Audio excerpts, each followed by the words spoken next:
Hello, I'm Noel Kingsbury, and with Annie Gelfoyle, together we run Garden Masterclass. Welcome to our YouTube channel. We put here the recordings from the session we do every Thursday evening at 6 o'clock London time, a practice we started during the April 2020 lockdown as a way of reaching out to the global garden and landscape community. We hope you enjoy this recording, but also please do check out our website for all the amazing range of information-packed webinar and workshop recordings we have. Maybe consider joining us because members get access to our vast archive of free material as well as discounts on the webinar recordings. We've also recently started a podcast channel on Substack. So we do a weekly podcast so that's a way of accessing a lot of our recorded material that you can listen to whilst you're digging or driving or watering or whatever else. So I very much hope you enjoy this recording and looking forward to keeping in contact. Okay, good evening, everybody. Welcome to Thursday Garden Chat, the weekly public service broadcast from Garden Masterclass, going, of course, to the Garden Masterclass YouTube channel. Annie isn't with us today because she's busy helping run some events we've been doing with Dan Pearson. Just a little reminder of what we've got coming up in the next couple of weeks. The 4th of July, we've got a day workshop with John Little at his which we've done. Actually, this will be the third year we've run it. So if you haven't already come across John's amazing experimental garden, looking at using low fertility substrates to support biodiverse, mostly native plant landscapes, then this is a great opportunity. He's a terrific teacher and host. The 17th of July, we are taking part in the Charleston Garden Festival, or at least Annie is, with 3 speakers. And then really we will be taking a summer break, but we're gearing up and putting a lot of work into getting our webinar and course program ready for the autumn. And we are offering early bird tickets on the ever popular naturalistic planting design course. That is up online. And if anyone's interested, do take a look at our website to find out more details there. Now, this evening, we're going to be going to Poland. A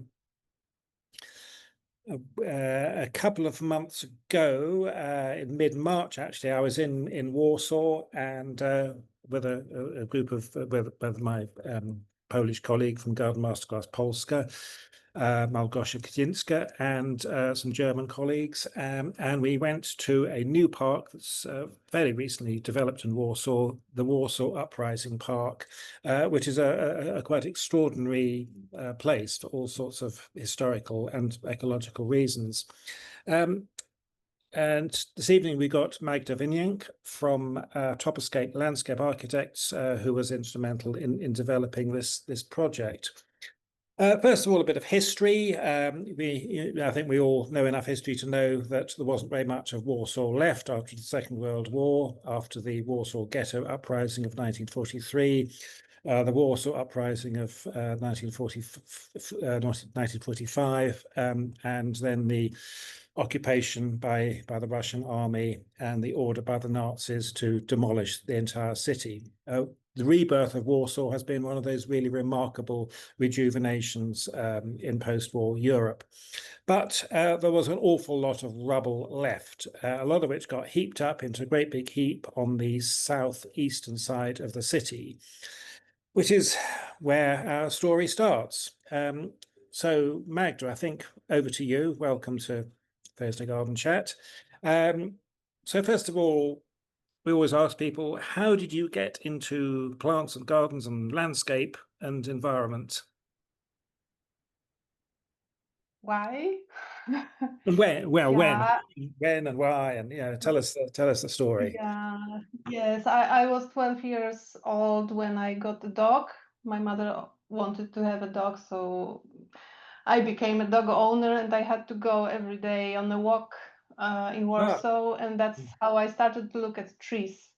And after a year, I was already tree specialist, and that was the beginning of the path going through straight to be a dendrologist. But it happened so that I started to work in a landscape office during my university years, and it happened so that I'm a landscape architect since then. Yes. Yes. And what is the funny story that when I was on the end, when I was 14, and it was the end of the grade school, I also took part in a competition on biology. And what was the thema, the topic of that year work we had to prepare was the biodiversity of synanthropic environment.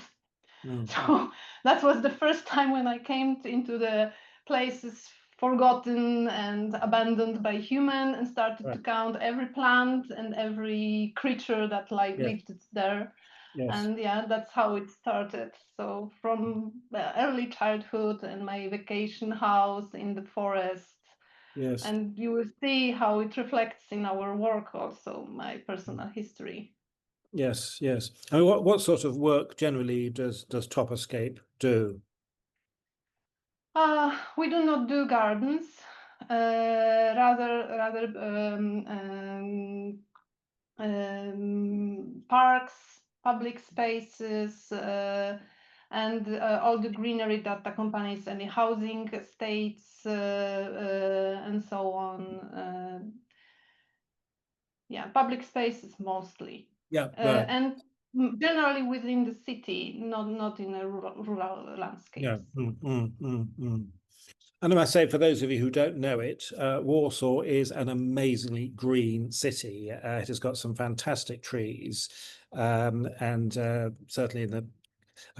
I've never been in winter actually, so my memories of Warsaw are always very, very green and quite warm, and just this. There's times you feel it almost like in a forest. It's really wonderful, and a lot of really great parks as well.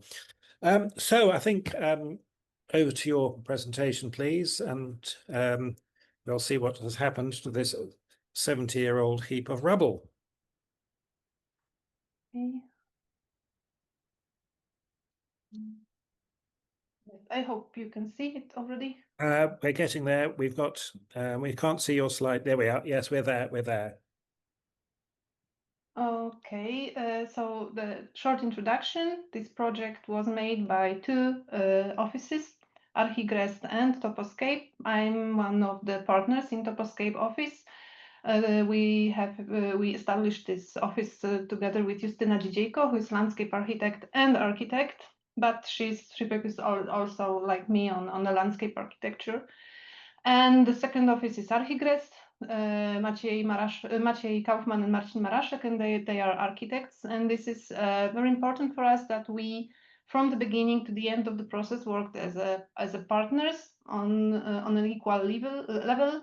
And we had a consortium of two companies, and all the ideas and all work was like exchanging the ideas and working on them together. So we think this park is some kind of hybrid of landscape architecture and architecture, and sometimes it's hard to divide what is the field of landscape architecture and what is the field of architecture, because we try to intermingle those two elements in this place. So now to the history, like Noel said, that's how the Warsaw looked after the Second World War. There was 90% of the city was completely destroyed, and the people decided to come back, and there was no steel, no cars, and almost nothing. So most of the work was done by hand with horses, and also some tramway lines were used. Sorry. some tramways were used to transport the rubble. So the steel was reused, the bricks were reused, but that's what was not applicable to reuse or to use for to make rubble concrete, which was also developed material to rebuild the city, had to be dumped somewhere. And the decision was to place the rubble as on the outskirts of the city.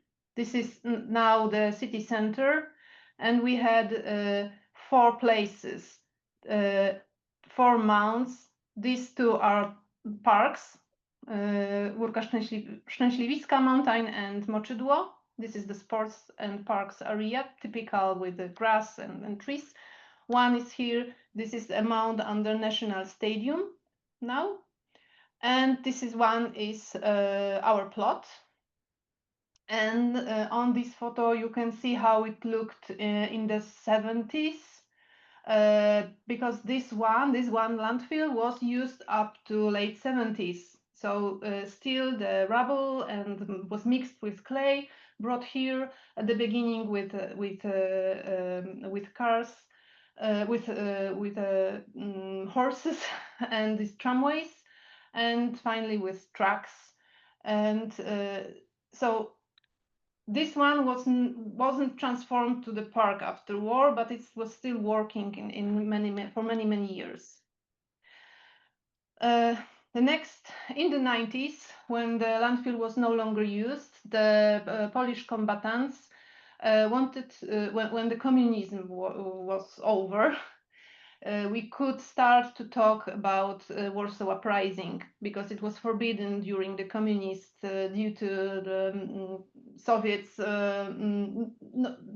because the Soviets didn't help to Warsaw during the Warsaw Uprising. So it was forbidden, and the combatants could go to jail even.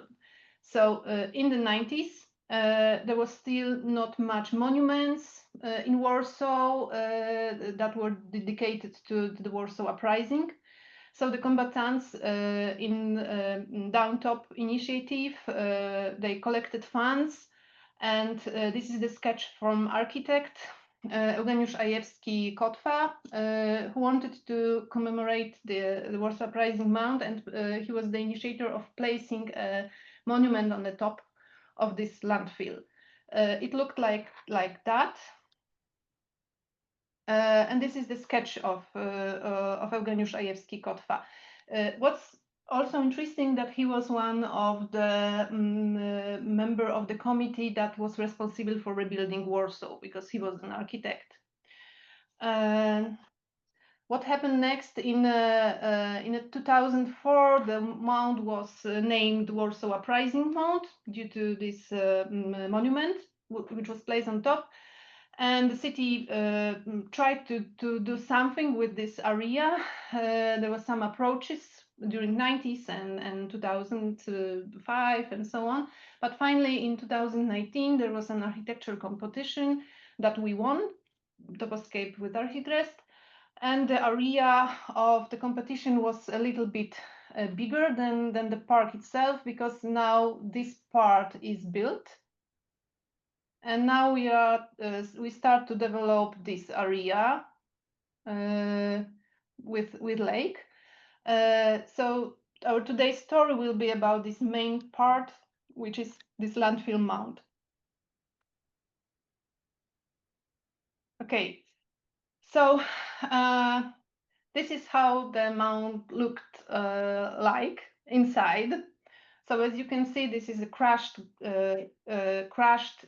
bricks mixed with clay, and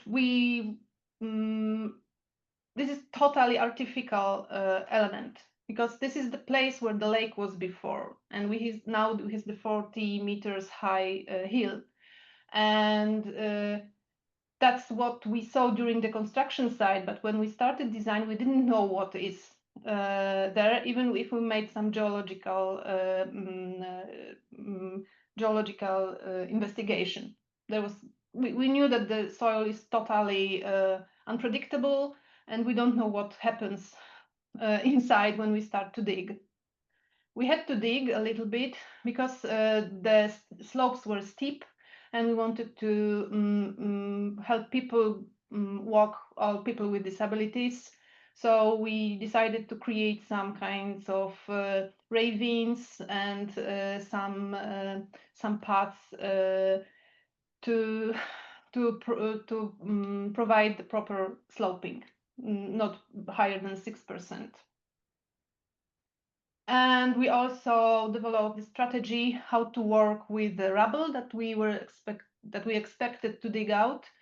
So there was a strategy to use the excavated material, to use the large elements as ready elements to use, and to sieve the excavated material to separate soil, fine rubble, and coarse rubble.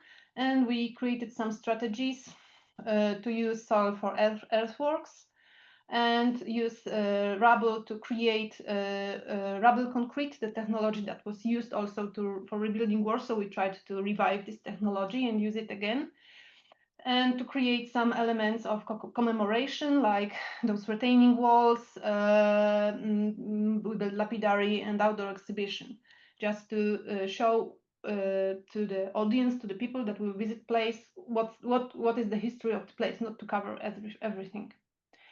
So that's how it went through the construction site. We had this machine, the separator, and all the parts were sieved by this machine. This is how the walls were built. They were put in layers with sand, and then the sand was removed. So you can see here that parts of the sand are already removed. And that's how we created those ravines that are the most characteristic elements of the park. And workers, who were making these walls, it was their decision what to put there. So those elements you can find, that the elements they found during the excavation, and they decided that they are enough interesting to put it there. So it's not completely our design, but it was more like a strategy to make the workers, they contributed to the design. They had the freedom to decide what to use, and they were sometimes very happy to see our reaction when the sand was removed, and they showed that, oh, that's what I chose, and that was really nice. That's how the lapidary looks like. This is a place when you can read the history of rebuilding Warsaw, how this landfill was created.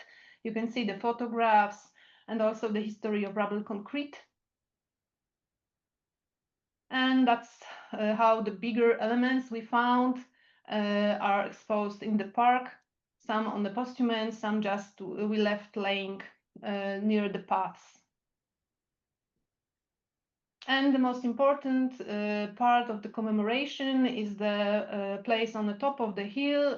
When the monument was renovated, we exchanged the postament, and this is the place where the anniversary, the commemoration is taking part every year. The 5,000 people have to go there. That's why it's concrete.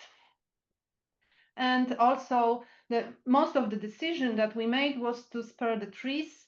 So on the southern part, where is a very high level difference, and there is a connection to the area where a lot of people live, we decided to make this steel raised path between trees. And it's made of steel because it helps us to create a larger span between foundations, and those large elements were constantly 3 or 5 times redesigned to fit between the trees on the site.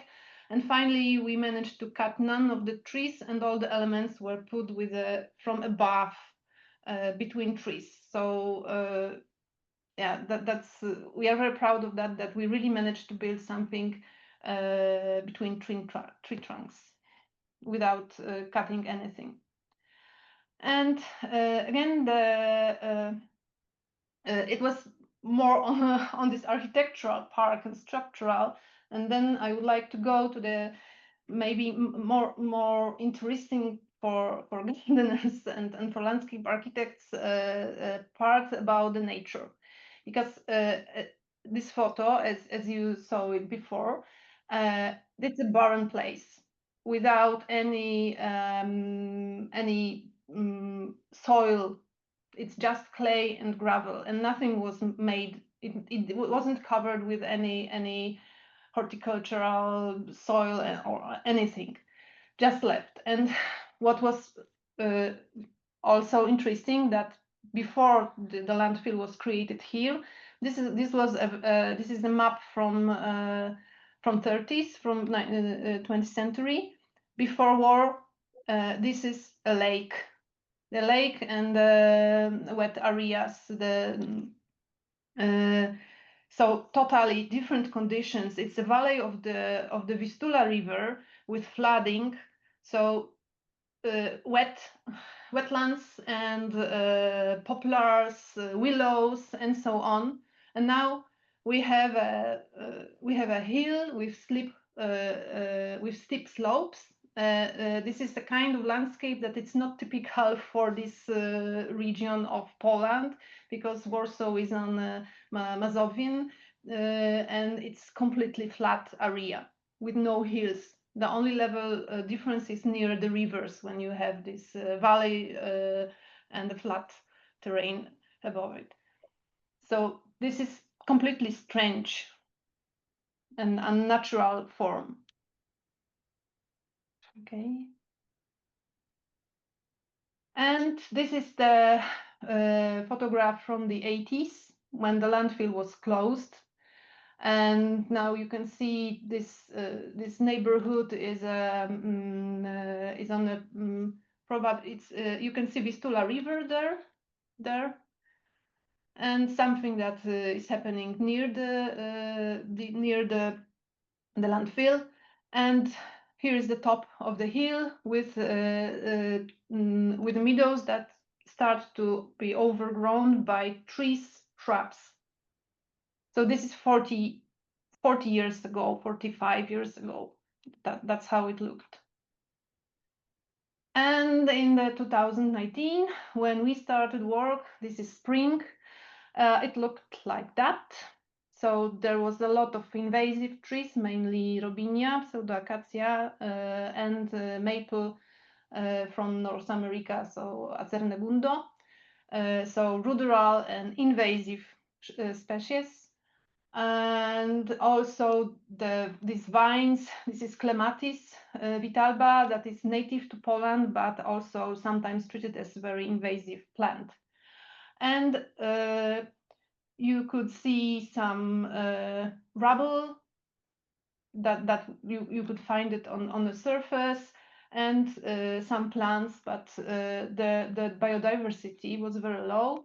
And also a lot of areas that were very hard to approach and created the feeling of being in danger. So very few people were there, some people with dogs, some extreme bikes, cyclists that tried to make a downhill between those trees, and many places where it was really hard to access, and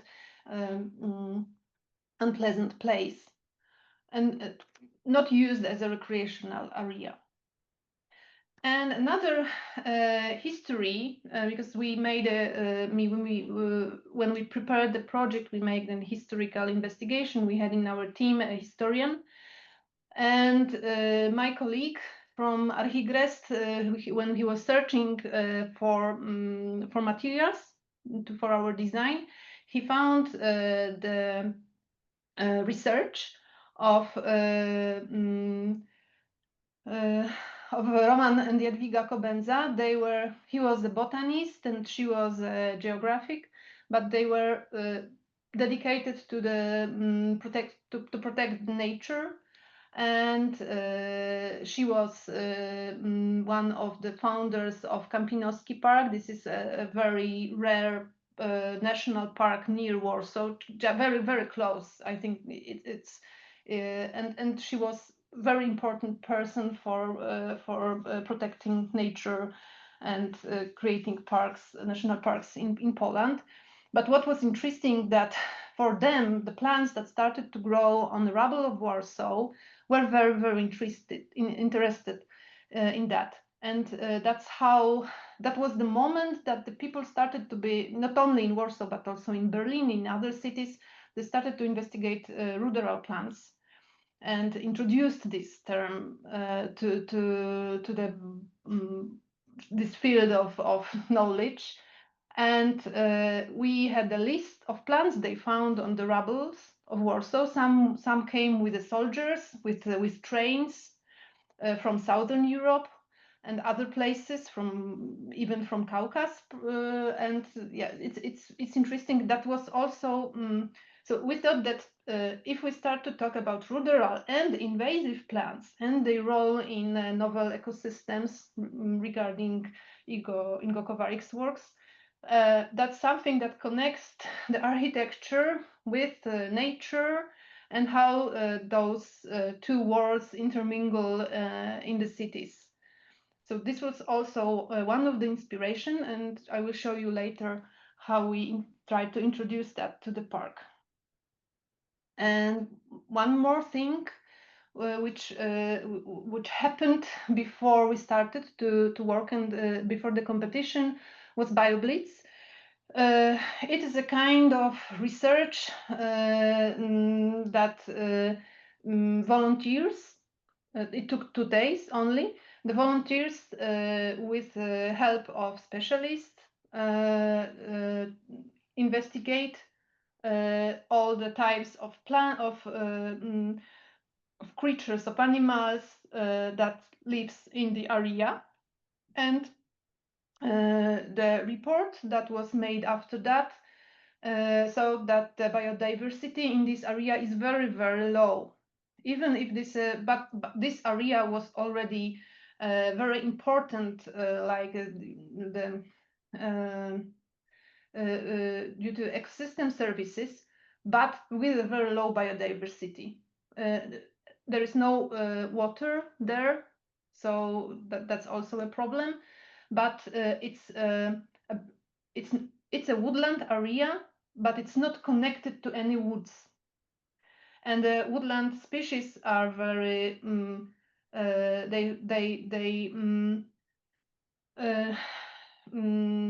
propagation is very slow, so they cannot come there. And we had a phytosociologist in our team, Piotr Sikorski, and he told us that what could come to this area on their own feet is already there. And if you want to increase the biodiversity, we have to do something. We have to plant plants, because it won't happen.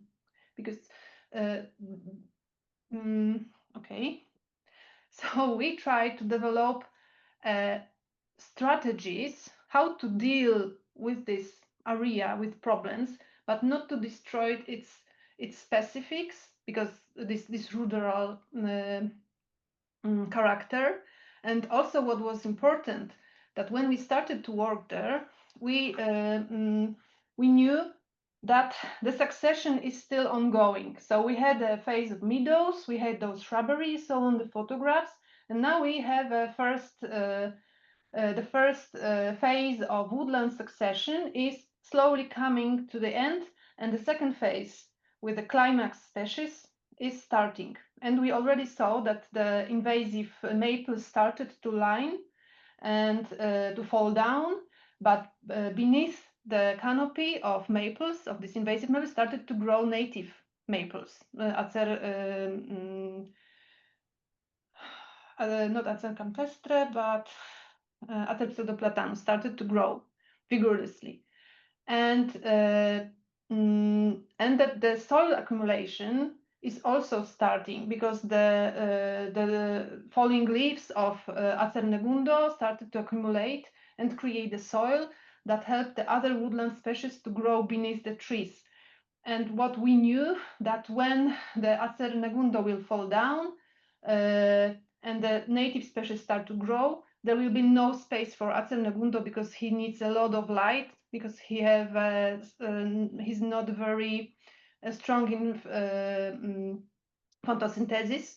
He needs a lot of light, and so the replacement will come naturally, but we have to implement more native species because there wasn't many. So we knew that we have to plant some plants, but we didn't want to destroy what already is there. We didn't want to stop the process of succession, because if we started to cut the maples, the invasive maples down, we will just step back and it wouldn't help. And also we wanted to support the process of soil accumulation, which is hard on steep slopes. So we use some traditional eco-engineering methods, and also we referred to the pattern language of Alexander to determine what is already there and what we can reuse. So we observed, for example, that dead wood that is laying somewhere helps to accumulate soil. So we implemented this as a strategy with these willow fences on the slopes, just to help the leaves not to fall down, because we already saw that the soil accumulation, the more nutrition soil is on a flat area, and on the slopes it's still flashing down. So all the methods were used. There were traditional methods and very simple and not expensive. And when it comes to the plants, as I showed you before, as you saw, there was a lake before, so willow and poplar forests, but we haven't that condition anymore. We have alkaline soil with a lot of unpredictable large elements and steep slopes, so with different conditions on each side of a hill. And we also asked Piotr Sikorski to help us on that, and he said that we will look for reference phytocyanosis from similar alkaline conditions near Warsaw. We didn't want to use plants from other regions, but something as close to Warsaw as possible. And we had some, I don't know how it's in English, but this is the table of phytocyanosis. It's blanket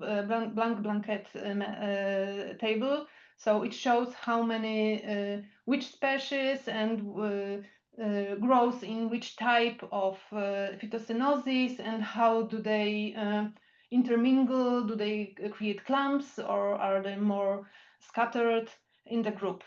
So that was our basis. This is one of the phytocyanosis we used. We used Urticoegopodietum pogdagriare for creantic ecotones on the edge of the forest, but we also referred to hornbeam forest and ash elm slope forests. Sorry for that, I don't know how is it called in English, but these are the phytocyanosis that we already noticed that some of the species that already were on the mount showed us that this is the right direction, and that we just need to incorporate more species that are typical for those phytocyanosis. We planned to use only native species and not to change anything in the soil, not to add any nutrition, not to change anything, just to help to accumulate soil and implement as many plants as possible. And then we started to look for plants. This is the list when we started to call the nurseries, plant nurseries in whole Poland, and investigate which plants used where. And that's when, for example, I called the nursery Grass Factory. That is a factory that produces ornamental grasses near Warsaw. And I was on a call, and I was reading the list, and he said, yes, that's what I have, and that's I haven't, and oh, that's, yeah, I know, it grows in a ditch near my nursery, so I can dig it out and produce it for you. So we made a list of plants that they could produce for us and then implemented it to the project, because a lot of those plants are really hard to buy in Poland because there is not the large market for native plants. In Poland, still people want to buy hydrangea, prunus, laurocerasus, and so on. And then we started to create some mixes and more with visual aspects to have the plants for matrix, and then the more structural plants to add the some composition to that. And also we didn't knew each plant how it looks, so we needed to have some photographs, of course, also for us, and that's how the work went. And then finally we created I think 20 or between 20 and 30 types of mixes.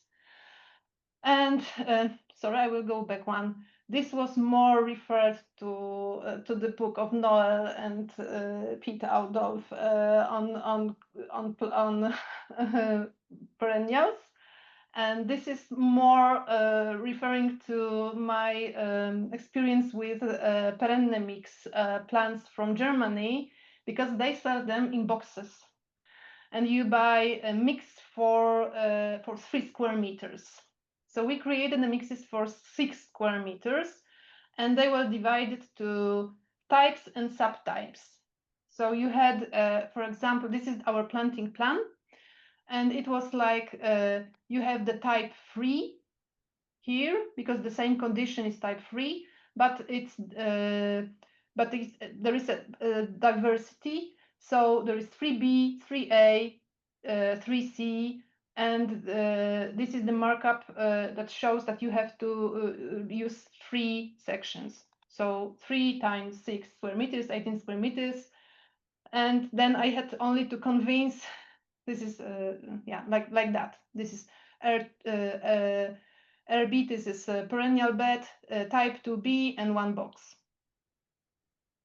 And also the same strategy was for woodland forest, because we also implemented a lot of very small seedlings of woodland species from wood nurseries, because we wanted to have most of plants we tried to buy propagated from seeds, from generative, because we wanted to have not only biodiversity on the level of species, but also genetic biodiversity. So we tried to implement as much plants not from vegetative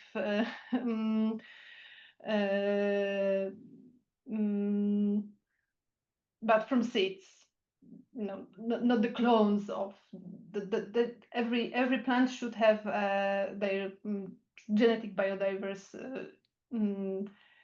also. And that's how we tried to do that. So also those colors are different types of forests, because we on the southern side there was more wet area, and those clematis, those vines you saw, it was more this ash and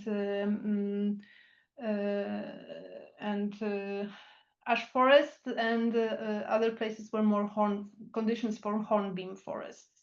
So that was changing, and that's how it was implemented. So there were boxes with plant mixes, and then the strategy of planting was, if something is there, if you have any rubble or some plants that were, we just put our plants between it. We didn't dig out the plants that already were there and replace them with the plants we had. We wanted, so the strategy was to put the plant, make a step, put your feet, and put another plant. If something's there, you skip it, and so on. So we didn't have an exact design as with that rubble walls. And we left it to the contractor. They could design, because it was more like an algorithm of planting, not a strict design that you cannot change anything. it was very open work because there was so much surprises during the construction process because the levels were constantly changing. If we would design it differently, we would have to change it all the time. So on this photograph, you can see the boxes with mixes. And then, yeah, that's how it was prepared. So the rubble was placed near the new path, some eco-engineering methods to prevent the slopes from erosion. And then some plants were spontaneously growing and some were planted between those elements. And also those types were marked on the ground. In this place there was more earthworks, that's why there is nothing here, because this is the playground area. And then they just prepared this set of boxes for area and random planted them, just how they felt it should be placed. And they said that in the beginning they had problems because they couldn't understand at the beginning the method. But finally they said it was quite easy. And it was so easy that on the end of the construction, when there's a very little time left to the opening, even the managers from the office came and was able to plant the plants, even if they didn't know anything on plants. So some people that knew, that could recognize the plants, prepared the mixes, and then it was placed without any problems with people with no horticultural knowledge or experience. And of course, we also use seeds, meadows mixes, and so on. So on the left is a mix that was from seed, because for the more open spaces, it's easy to buy seeds. But for woodland planting, like on the woodland undergrowth, it's hard to buy a mix that will have good, that will emerge. And those plants were planted with this boxes method. And yeah, this is how it looks. It was after a year of planting. Some of plants were new, some were old, and some were spontaneously coming also. And some other meadows. Near the top of the hill, there is a meadow typical for, because different conditions again, and for very dry areas. And this is a meadow near a playground. And the meadows near the entrance to the park, also after a year of planting. That's how it looks now. It's 2 years after opening. I made those photographs 2 weeks ago. Some plants grow very well. Some are going somewhere we didn't plant them, like those wild strawberries. They grow everywhere, and there was no wild strawberries at all in this area. You could find Duszewna indica, this fake wild strawberry, because it's escaped from the gardens that are nearby. But now there is this wild strawberry, and people eat them, and also squirrels like them very much. We also tried to put plants between rubble and all the dead wood that is there, and of course we had to cut down some trees because of earthworks, is left there. So we do not remove any dead woods, because we still are supporting the process of soil, creating soil. And the last aspect was referring to these works of Roman and Jadwiga Kobędze on ruderal plants. We had also the area when there was no soil at all, because it's on the front of the park. There was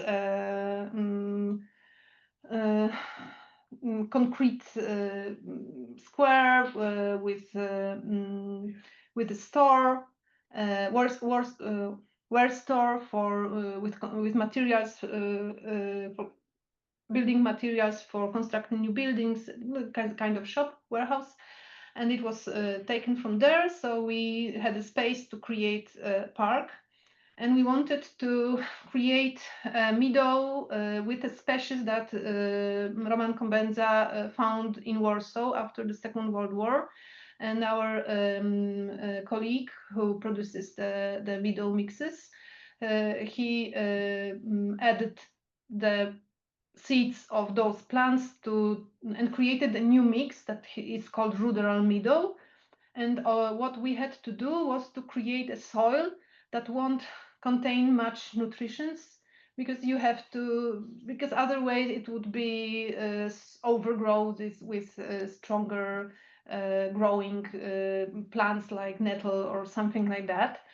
And this is the first year after sowing. We mixed sand, rubble, and 25% of compost. And that's how it was made. And in this year it looks like that, and it's sown here on this entrance. And this is this lapidary where you can read about the history of the park and also about Kobenza's research. Yes. And what was fun also, that when we created those rubble concrete walls, we wanted to create them like a bioreceptive. We call this concrete bioreceptive because we created those niches for plants, and also we used bricks, and those bricks were hidden in the soil, and they are wet, and if we expose them to the air, they will corrode and fall out with the time, creating new places also for plants. But to start the process, we decided to collect the mosses that were there already growing on some rubble we wanted to reuse. And then we asked the contractor to mix it with buttermilk and some sugar. They did it in such just mixer, and then they used this spray unit to apply them to those walls. And there are some places like this ravine, because it's on the northern side, and there is a lot of moisture there, and also the concrete is not isolated. There's no waterproofing, so it accumulates moisture from soil, and it's really growing there. So you can see that it's slowly overtaken by nature. And also we used the concrete because this technology was the most invasive. The excavation was so not so deep. We didn't have to make a very deep foundations, and it helped us to protect most of the trees in this area. So the technology was first to protect trees, then to reuse the rubble, and then to create a surface that will somehow offer the opportunity for plants to grow. And in some places there are some completely new plants appear. Sometimes some seedlings of Acernevundo start to grow. They die or they wither, but every year there are more and more plants there. And what we want to do is to do not stop the ongoing process of succession, do not interrupt it or to go back to any stage before, because it would cause a lot of maintenance, but also not to change the character of the place, because even if it's invasive, even if it's a little bit dangerous, it's authentic for this place. And also this is a space that is cut from the Vistula River, that doesn't have a connection. So those invasive plants here are not a threat to any more natural landscape nearby. So they can just thrive there. And what we wanted to do is to build a feeling that it's all that you can see what we did and what was there before. So on the left is the photograph from 2020. It was before the construction started, and on the right is after the opening. So on the right there is much more species, but the character is mainly not changed. What we did was to add some small interventions like this educational path and benches and comfortable paths to create the feeling that you can see the hand of the human. So it offers you have the feeling, it's on environmental psychology, you have the feeling that this place is controlled by humans.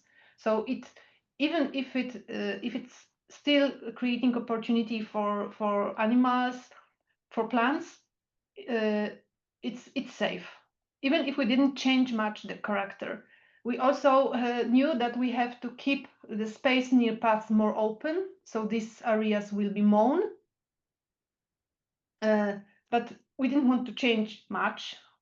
And this photograph shows how we tried to plant our plants in the existing landscape. So most of the plants you can see here, these are our plantings. And that's what I meant when we wanted to skip. So this Sambucus nigra was already there.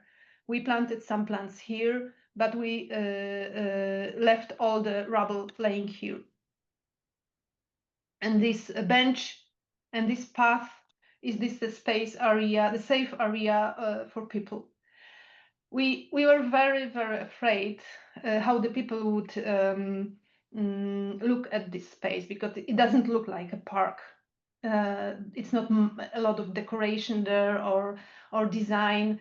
And I remember the phrase from Noels and Pete books that the people are not ready for nature, and that you have to enhance it and show the visual aspects to strengthen, to build acceptance for your design.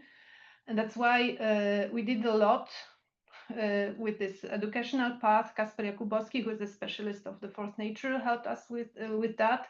And also there was an event with volunteers to plant Miyawaki forest. This is the entrance zone to the park. You can see there's the volunteers and the event with Miyawaki forest. That's the place where the warehouse was before. So we removed part of the pavement and placed plants.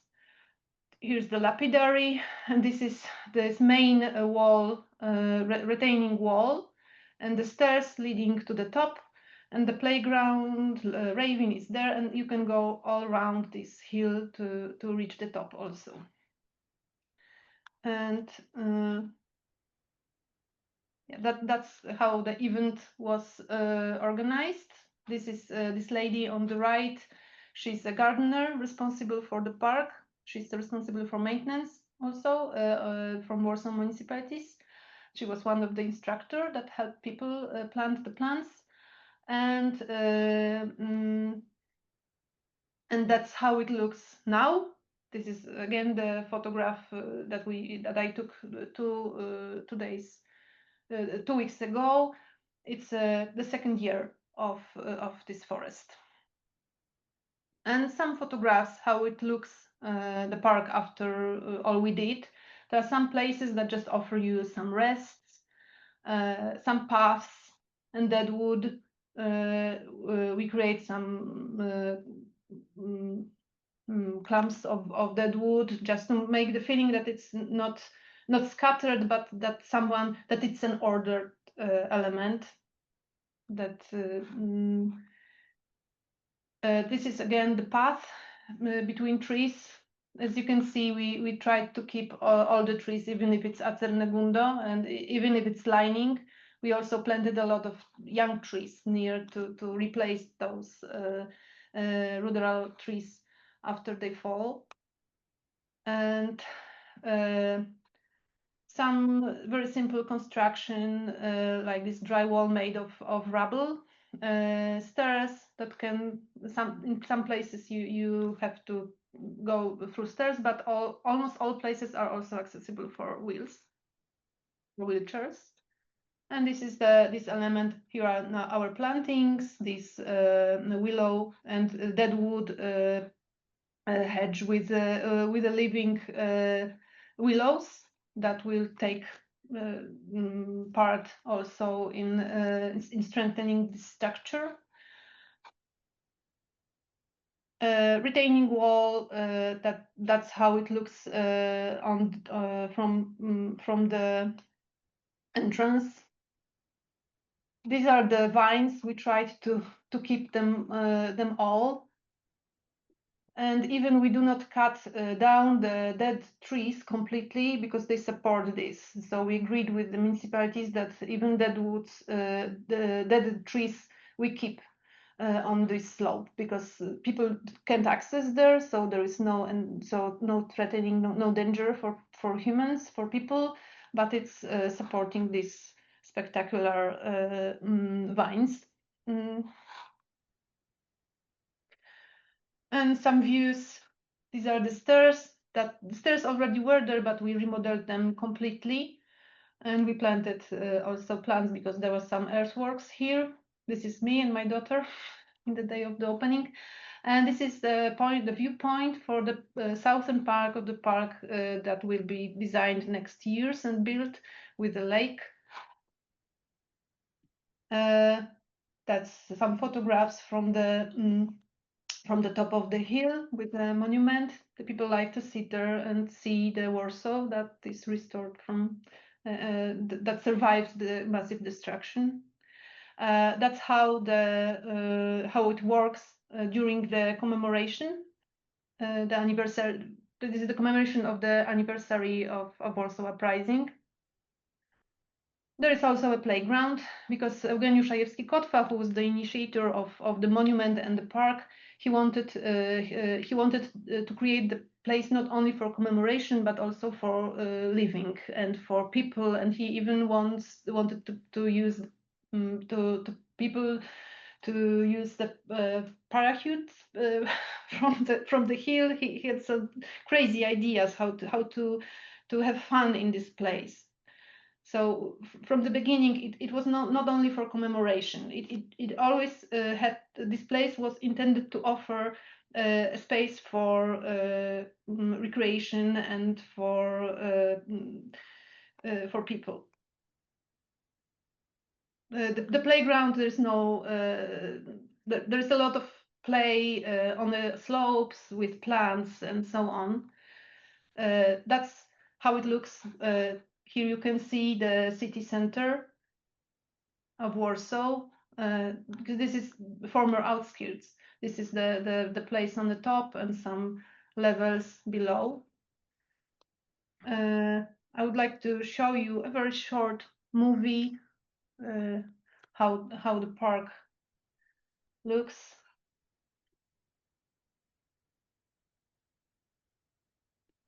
This is the path on the southern side. A lot of people is using it because it's a main connection to the residential area. This is this viewpoint. In the future, there will be the new part of the park there.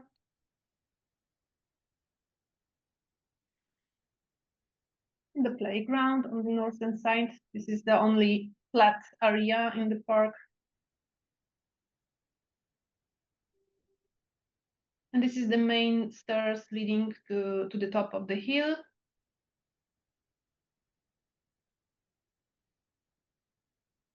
And you can walk there and see the rubble that tells you the story of the Warsaw.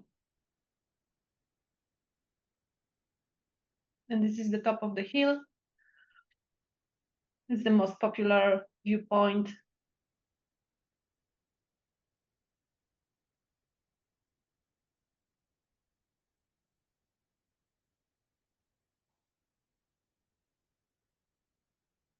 And what's important that that there's a lot of people that were very engaged to create this park, and we had a great general contractor and a lot of construction workers that were very engaged to build it. As you can see, we had a very multidisciplinary team with historical and phytosociological consultant, with a concrete technologist, with graphic designer, with educator, and without a large group of specialists, we wouldn't be able to create such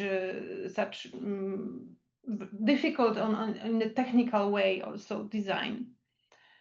And I would like to show you, because Noel asked me to show a few other works of our office. It will be very short presentation. That's the next park we built. We are now it's under construction now. It's also an industrial area. This was the southern part of Warsaw. This is the northern part. It's Żerań. This is a district that is connected to the canal that is Canal Żerański, that was supposed to be a very important water road for Poland, but it was never ended. And also we have some rubble here, but it's more about the story of precast building in Warsaw. These elements, they are overgrown also with ruderal vegetation. This is 10% of the park looks like that, and we didn't want to remove it because on the one side it's an important element of Warsaw history, because also a building water roads and history of Vistula River, how it was used, what was planted there, but also we create a lot of spaces for people, like this playground, also between trees, and we have the same approach. So just not to stop ongoing process like this embankment. This is concrete embankment, but it started to overgrow. If we would like to restore it to this original shapes, we would have to remove all the plants. But we agreed with the authorities that we will keep it because it's ecological value. So we only tried to put some elements just to make it accessible for people, like those elements on water, but without removing almost any plants. So our main goal was to keep everything what is already there, and to provide a little bit more biodiverse ecosystems. So the same strategy, but the visual aspect is always that we take a data from the site, we apply our approach, and then the effect is different because we have a different data. So the same method like in the previous project, but the outcome will be completely different because we have different conditions, like this. That this is the playground element that is incorporated in the forest. Of course, the area is much bigger, and this is the general. It's still under construction, so there is no roof here yet, and some people already use the space. You can see these bottles here, and we want also to build a connection with nature and with the history of this place. And the other project we made with a different company, architectural office, Group 5 architects. This is commercial and residential area, and here's more decorative aspect. But the history of this place was this was the manufacturing of soap very popular Polish soap, and this is the machine to boil something to make the soap. This tank. There are few of them. There was also a rail station near, and they brought a lot of coal here. So we wanted to use materials that are somehow connected with this industrial character. So we used for mulching. This is the I don't know how it's in English, but this is the stone that is excavated from coal mines, but it's not a coal. And so this is a waste. This characteristical red color. So we wanted to have something that connects the manufacture, and that was the idea. I hope it will work. And we also decided to plant. Sorry. So I have Rus typhina, even if it's a little bit invasive, but it cannot escape from here because it's too much pavement. So it's I think that even if it starts to overgrow all this area, it will be fine. And the other spaces because it's a large, really large area. So we have also residential places, and this is some composition of plants and how we try to create the yards of the residential areas. Another residential area, also with Group 5 architects. It's Green Bemowo. It's also in Warsaw, and that it's close to this national park, Kampinoski Park. So we try to use some species and some reference of landscape from the Kampinoski Park. It's a park with level difference and with pines and some wetlands.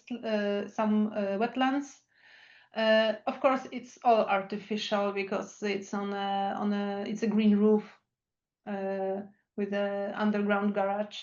Some parts of these are on a natural ground, on a natural soil, and some are on the green roof technology. That's how it looks after a few years.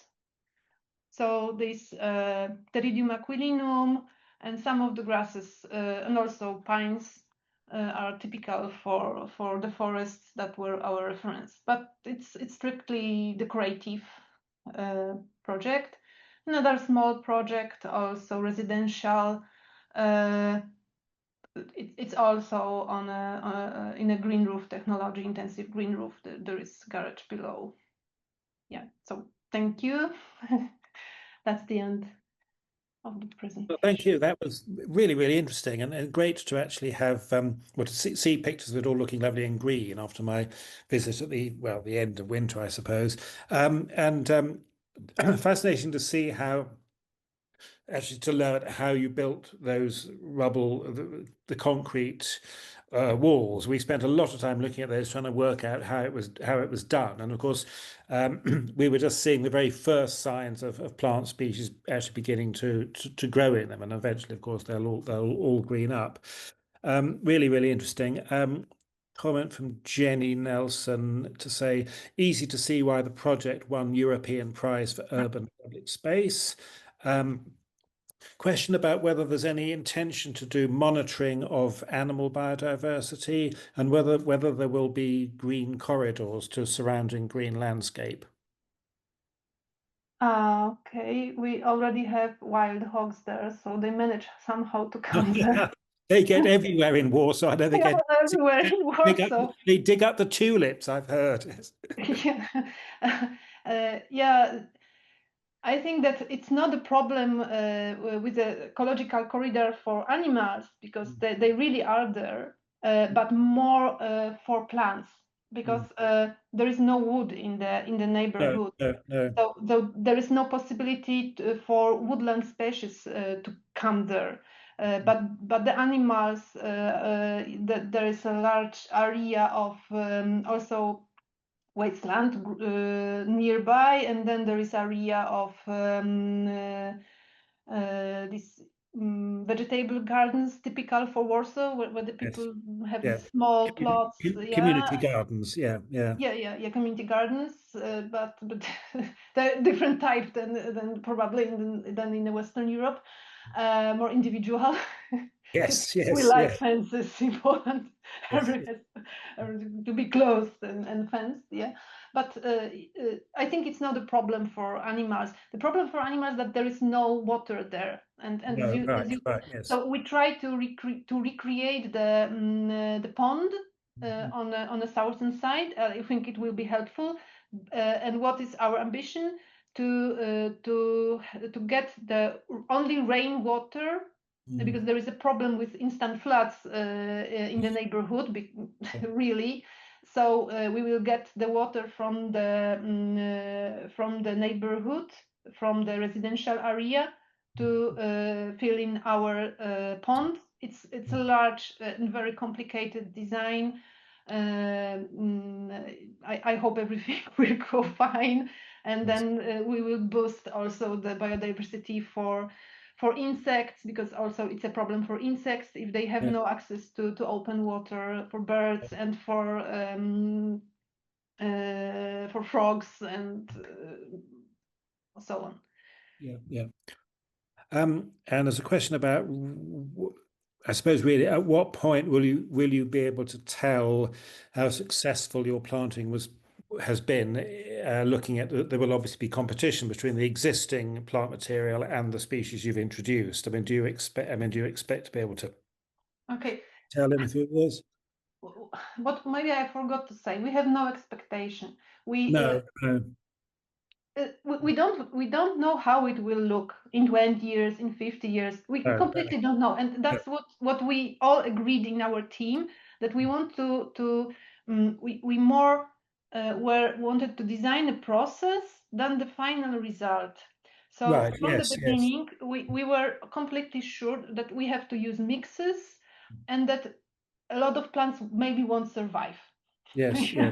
And that's happened with the woodland samplings, with the woodland seedlings, because in the first year we planted some plants without root balls, and there was very dry summer. A lot of them died.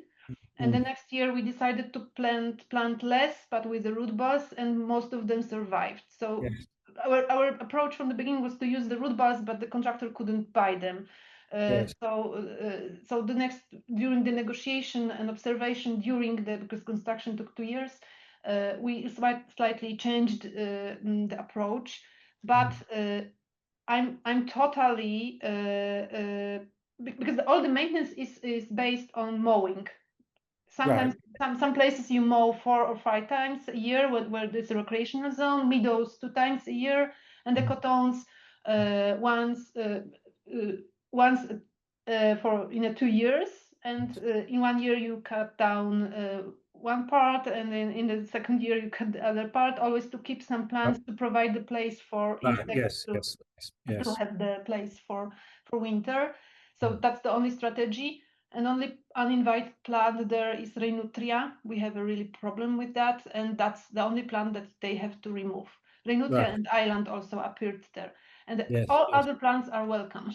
Yeah. Okay. Good. No, it's a really fascinating project. One that's taking a very kind of constructive approach to non-native vegetation, and of course a lot of it being ruderal. Essentially it will be early succession, and eventually I'm sure we will see more native species established. So thank you so much. That's been really interesting, and really very impressive project. So thank you very much. Thank you. Thank you. Bye.